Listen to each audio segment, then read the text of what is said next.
Now, despite weeks of bombardment, Ukraine's military is holding up against Russian forces better than many had predicted. One of Vladimir Putin's main objectives was to take the capital, Kyiv, but the advance on the city has slowed. However, bombing of residential areas continues with many civilian casualties. For more, we're joined now by retired Major General Mick Ryan. Thank you so much for your time this morning. Now, in the last week, we've seen Russians fire long-range missiles attacking in and around the western cities of Lutsk, of Lviv and Ivano-Frankivsk. What is the significance of those attacks? Well, I think that the West is an important part of the campaign, just not a vital one. In many respects, these attacks are a nuisance and a distraction where the Russians are trying to prevent Western aid coming in just through small-scale attacks and also, hopefully, draw Ukrainian forces out there. But at this point in time, given the scope of Russian operations in the east of the country, it's unlikely they can do much more than these kind of small-scale missile attacks. OK, so Lviv in particular has been a sanctuary for Ukrainians who are fleeing other cities and also, as you mentioned, for those delivering aid. Do you think we will see more of these sorts of attacks on those areas? Yeah, there's a huge number of refugees throughout the west of Ukraine, either in camps there or in transit to other countries in Europe, like Poland, who's taken a massive number of refugees.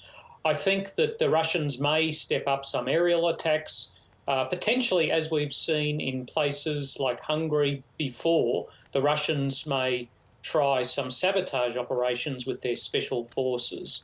But beyond that, it's very unlikely that they'll be able to commit ground forces this far west. And certainly, as the President of Belarus has indicated the last 24 hours, they won't be able to use Belarus forces for such an operation. Let's look now at the capital, Kyiv. Is it clear at this stage whether Russia has the capacity to take the city? Oh, I think the Russians have culminated in their advance to Kyiv. The Ukrainians have made them fight very, very hard for every kilometre.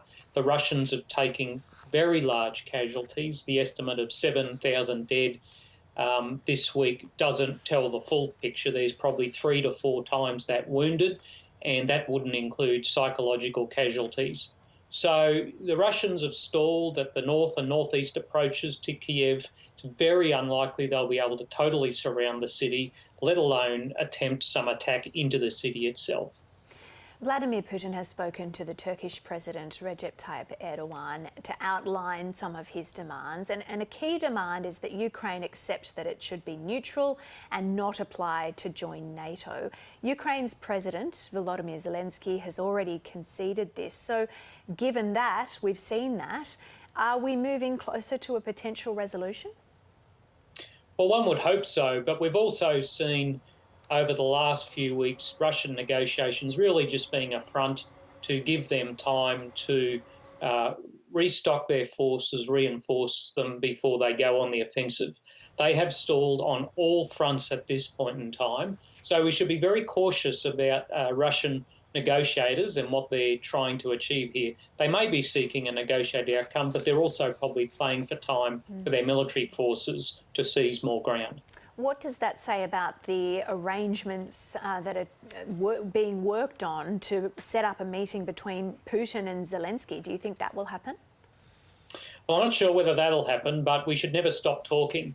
Negotiations during these conflicts to seek some kind of war termination are important. We shouldn't ever stop talking, even if at times they don't trust each other. So those negotiations, if do occur, would be an important step. Right, retired Major General Mick Ryan, it's great to have you on the program this morning. Thank you. Thank you.